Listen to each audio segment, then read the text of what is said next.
Au total, ce sont 1229 personnes qui ont été assassinées ce samedi 7 octobre, samedi de fête.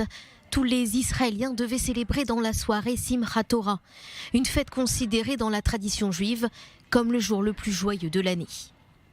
Parmi ces victimes du terrorisme figuraient 330 femmes, 889 hommes. Dans ces milliers de morts, on dénombre 800 civils et 429 forces de sécurité et de secours. Et personne n'a été épargné, pas même les enfants. 36 jeunes de moins de 18 ans ont été massacrés. Le plus jeune avait seulement 10 mois. De nombreuses personnes âgées n'ont pas réussi non plus à échapper à la barbarie. 150 d'entre elles avaient entre 60 et 91 ans. Les terroristes venus pour tuer s'en sont pris à différents lieux proches du pourtour de Gaza. Au Festival Nova à Reim, sur plus de 3000 festivaliers, 371 personnes n'ont pas survécu aux tirs des terroristes.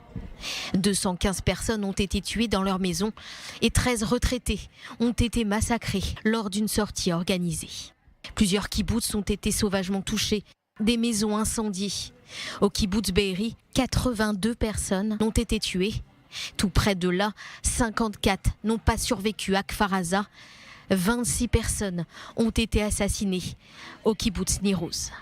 Les villes de Sderot, Ofakim, Ashkelon ou encore Ashdod ont elles aussi été durement touchées par la barbarie. À ce jour, de nombreuses personnes sont encore portées disparues. Sont-elles otages ou est-il toujours difficile de les identifier? Les équipes spécialisées sont toujours au travail pour tenter de savoir ce qu'elles sont devenues. Ce soir, après la libération de 11 otages, 166 personnes sont toujours retenues à Gaza dans les mains du Hamas.